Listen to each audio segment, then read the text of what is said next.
Hello and welcome to the Daily Mill for Monday the 23rd of August 2021. Today in Millwall News we're going to start off with this. Gary Rowett speaking about the injuries. So this is from londonnewsonline.co.uk. It says Millwall boss and his side's injury issues striking so early in their new championship campaign. Millwall manager Gary Rowett has spoken in more detail about the club's succession of injury setbacks at the start of the season. The Lions were already missing Mason Bennett and Sean Hutchinson before Saturday's trip to Cardiff City, and Danny McNamara and the versatile Ryan Leonard, both options to play at either right wing back or full back, then missed a fixture in Wales. McNamara has a groin injury which is expected to keep him out for 6 weeks. A hip issue ruled Leonard out. Rowett said, "It's disappointing because we had this towards the end of last season. I've said lots and lots of times that for us to be successful, we have to have a little bit of fortune and not get key injuries at wrong times. What you don't want is to get it straight away. We were competitive in the first two championship games, and we were competitive at Cardiff up to the first goal. We just missed that continuity of Archie. It's virtually started every game for us because it's so important. In many ways, if you had to lose one defender, it wouldn't be Hutchie because he just seems to knit together the back three really well with his performances. Danny broke into the team and became a permanent fixture in it. Lenny is not as long term, but we have lost those three in the last week and a half. That is what a squad is for. I'll never complain about that, but Lenny, Hutch and Danny is the right side of our defence unavailable, so you just lose a bit of balance and continuity. Sometimes that's enough just to hinder that performance level or take away something in those big moments. Hutch is so important on set pieces. To be missing Danny, Lenny, Hutch and Mason after 2 or 3 games is not what you want, but we have to work hard within this period to get better results. So when they do come back, we're stronger again." So that's what Gary Rowett had to say. He didn't give any... Just said it was bad luck. Nothing to do with the training, how that works, even though we had the same issue last season. Are the players overtraining? Are they not warming up properly? Are they not cooling down? What's happening? No, something's happening. And here we go. So Gary Rowett talking about tomorrow's game. Yes, there is a game tomorrow against Cambridge United in the Carabao Cup second round, and I think it's only £10 to get in, so might be worth getting down there. So, Millwall manager Gary Rowett is set to make changes for Tuesday's EFL Cup tie against Cambridge United and admits it is likely to be more than in the previous round's victory over Portsmouth. Portsmouth are far and away a better side than Cambridge United. They've assembled a quick young squad. Cambridge United, less so. Well, they did get promoted upper division last season, but we should have enough to see them off. But having said that, the Lions have picked up a number of injuries since the season started and were without the players we just mentioned for Saturday's 3-1 loss at Cardiff City. There are probably 3 or 4 players with issues that we can't afford to be injured when you look at it in the cold light of day. It's a difficult one because in every game you want to try and create the winning mentality and a winning culture. That's the aim. We've got players that have been waiting for an opportunity. The team has lost the last 2 games, albeit in different circumstances. I still look at the Cardiff game and think there's a result to be had there. We just let the game slip away in 2 or 3 moments of poor concentration or defending. If you're a player on the sidelines, you're thinking, when do I get my opportunity to show I can get in this team? It gives players a chance to stake their claim. Of course it will be a blend, but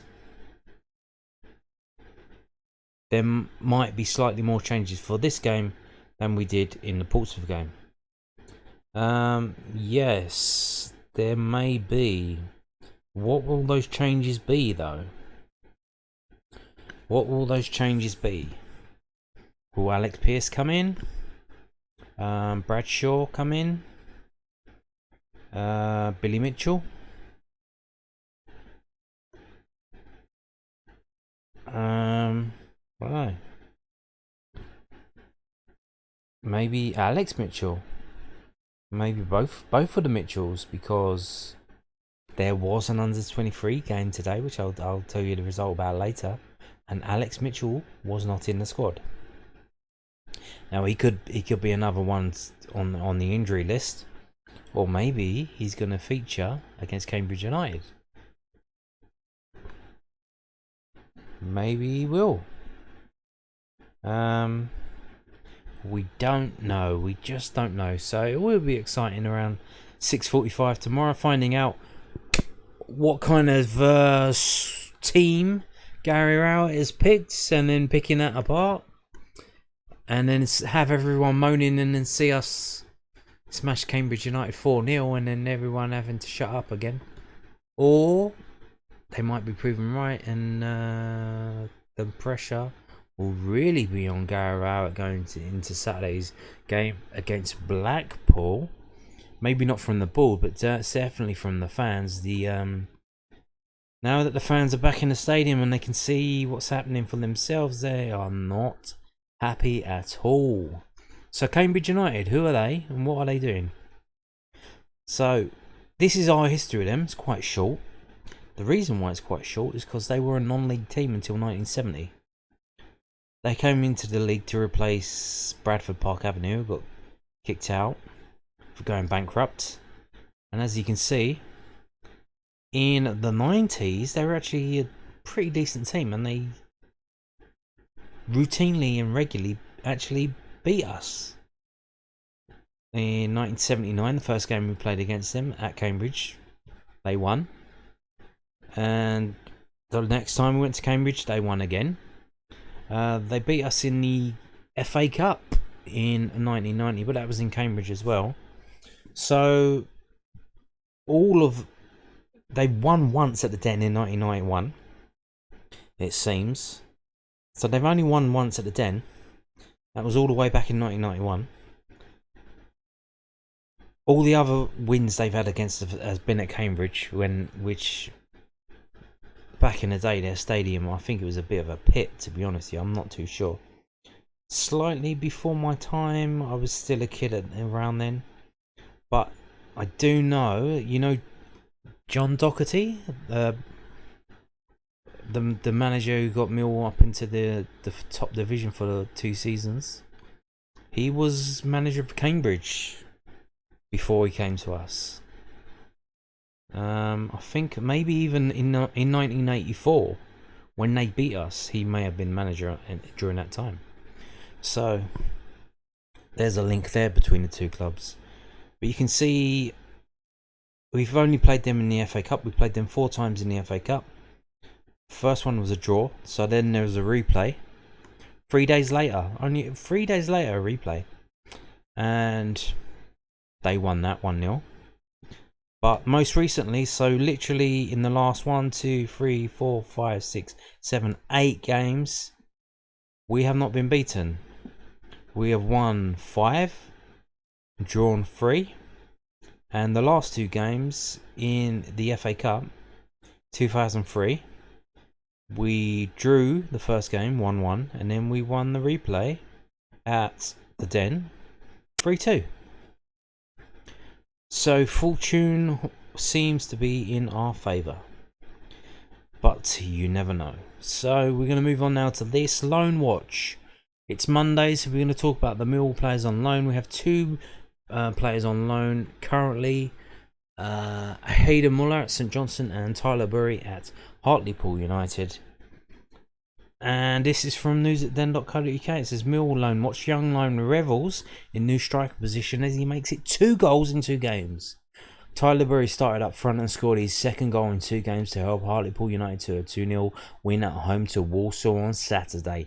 Burey brilliantly turned and beat defender Ash Taylor before firing into the top corner in the 23rd minute. Nicky Featherstone added a 2nd after the break. Promoted Hartlepool are 7th in League 2 with 6 points from 3 games. It's me adjusting as a player and just learning because I'm still so young. So I've got to be able to adjust. You can't just play one position all the time, Burey said after the game when asked about his centre forward role. You have to adjust and play elsewhere. For me, it's a good learning curve, and I'm also providing an assist or scoring goals, so it's all just going very well. I'm an out-and-out winger, so I've been a winger from when I started playing football. I'm more of a winger, however I'm doing well playing as a striker, so I don't really mind. I just wanted to do what I can for the team. It's just more of a learning curve playing as a striker, but I don't mind because I'm doing well. Manager Dave Chalanos is very good, but he's got high standards for me, so if I'm doing anything wrong, he's going to be critical of me. If I'm able to do something amazing when I get the ball, I need to make sure I can do it when I'm off the ball, because if I can just do it on the ball, it's not as just what? Not doing it off the ball, whatever that means. Meanwhile, in Scotland, Hayden Muller started on the right side of a back three before he was taken off in the 69th minute. St Johnstone lost 1-0 at home against Dundee United in the Scottish Premiership. And yes, I watched the highlights on that. A reminder to everyone, if you haven't seen previous videos, you can watch a program on BBC iPlayer called Sports Scene. That is basically the Scottish match of the day. So if you want to keep track of what Hayden Muller and St Johnstone are doing, how he's doing, you can watch it yourselves on BBC iPlayer. And I watched it, and in comparison to the first game he started against Livingston, where it was a 1-1 draw, I said maybe he was going up a lot, attacking a lot, and for the goal, the equalising goal, it wasn't his fault. But one thing I did notice, he was kind of, when he was coming back from attacking role, he was just kind of jogging in through and jogging backs and not really busting a gut to get back. So what I noticed watching the highlights for this game, when they lost 1-0 to Dundee United, he was basically staying back. He didn't go on any attacks, basically. I don't think so. And he was sitting back on the halfway line as the last man to defend any counter attacks. So they completely switched him up. Now I don't know if they saw what I saw and said to him, like, yeah, if you're gonna go up for the ball, you got to come back at speed. You can't just jog back like you're in a. You can't just jog back nonchalantly. Yeah, you have to bust a gut to get back. So I don't know if they saw that and said that, and they changed the way he played. Now that he did get taken off in the 69th minute, but he got taken off for a striker. It was a tactical change because they were trying to go for the goal and win the game. Didn't quite happen. And he didn't really do anything wrong, but he didn't really get involved in anything either. It was just a pretty average game for Hayden Muller there, but another brilliant game for Tyler Burey. And we're just going to see how well that was. First, we're going to see Tyler Burey. You can see he's third best player for Hartlepool United, 7.53. He got the goal, but look at this. 4 shots he had. 3 of them were on target. His pass accuracy was 81.8, which he's up there, where we get to third highest. He only had 27 touches of the ball. He only had 27 touches of the ball, which is, sorry about that. Look, 10th. He had hardly any touches of the ball, but got 4 shots away. 3 were on target. That's pretty decent. And he got a goal. Come on, that's pretty good, no? Let's just have a look here. So, yep. 1 key pass, 1 dribble, 2 offsides, 1 dispossessed of the ball, and 4 unscheduled touches. So, pretty eventful game there. Defensive, I don't doubt he did anything defensively, did he? 1 interception, 3 fouls. Passing wise, yeah. So, where is he? He's here. 1 key pass, 11 passes. From 27 touches of the ball, 11 passes. 1 cross. 1 long ball, which was not accurate at all. And the cross wasn't accurate. But he played 71 minutes. He had 27 touches. 4 shots, 3 on target, 1 goal. That's clinical. That's a clinical striker right there. I know he said he's a winger and playing as a striker, but damn, he can do it in League 2, no? That's 2 goals in 2 games, 1 assist as well. He's doing it. He is League 2 quality player. He's proven it already in about 3 or 4 games. Proving it. And this is a team that's just been promoted into this league. Let's have a look at Hayden Muller here. You can see, so not too bad, like 7th. He was the 7th best player for St Johnstone, but he is tell you something about the game. So Sean Rooney, 7.74, highest rating. He got man of the match. They lost the game, so they had the best player out of all the players on the pitch, but they lost the game. So you can tell you what kind of game it was. They kind of smash and grab from Dundee United at St Johnstone's ground there, and the geezer who scored it got sent off. But so compared to last week, his touches were way down, so he didn't really get involved in much. Only 39 touches of the ball, which was 8th most for. So he only won 2 aerials as well, compared to the other defenders who had a lot more, like Jason Kerr 9, Sean Rooney 7, Jamie McCart 4. He's only had two aerials, 1. Although, here's the thing again, he was only on the pitch for 68 minutes, so if he was on the pitch for 90 minutes like these players, his numbers would probably be higher. He'd probably be up around number 3 or 4. So that you got to think about that as well. What else did he do? So he didn't have a shot. Like I said, he didn't have any shots because he was sitting back on the halfway line, protecting against the counter attack this time. He wasn't going forward. So I swear they must have seen what I seen and said something to him about that. Let's have a look. So offense, I don't think he did anything. 1 key pass, 2 fouled. He got fouled twice. Defensive, so no tackles, no interceptions, 2 clearances, no block shots, no fouls. Okay, but you compare that to Jason Kerr there, like 2, 5, 3. That's a lot. And Jamie McCart 1, 3, 4. Passing wise, so Hayden Muller, yeah, 1 key pass, 26 passes, but quite a high pass accuracy there, 73.1. Long balls 7, 3 were accurate, that's not bad. And crosses 1 was accurate. So he didn't do a lot in the game, but what he did, he kind of did it okay. I think maybe in that first game he was a bit too enthusiastic, going forward and stuff, trying to do something at the other end. And maybe this time they just put his feet on the ground and said just to do the grunt work. Don't try and be a hero at the other end. So pass accuracy, how was that? It's a third best for St Johnstone there, which is not bad. Off for 26.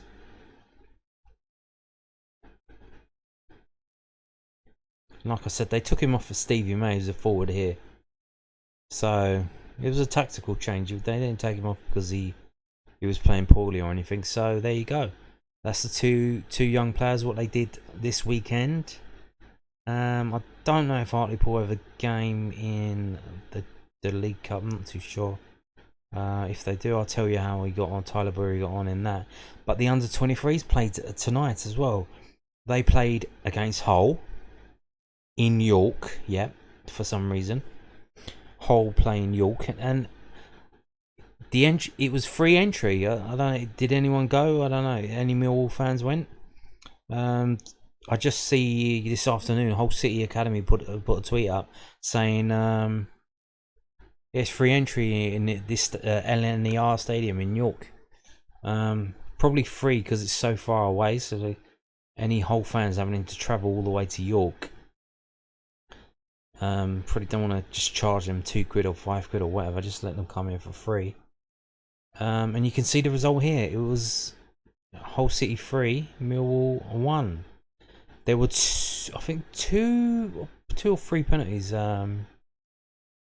So they scored in injury time, 3-1.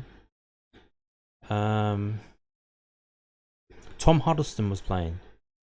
So our team was quite a young team, and they're playing against grown-ass man Tom Huddleston. So there you go. It's men against boys, literally. So they scored in the 78th minute. Yeah, it was a penalty. They had 2 penalties. Yeah, they had 2 penalties. So their first 2 goals were penalties. And Mill's first goal was a penalty as well. Yeah, here, penalty. This one was a penalty. So 75th minute penalty. And 78th minute penalty. Really? Now, I did notice in the first game against Crewe, there were quite a few yellow cards. So you got to be wondering what the hell is going on with these referees in these under 23 games, because this guy in this, whoever refereed this, is given three penalties and he sent the player off.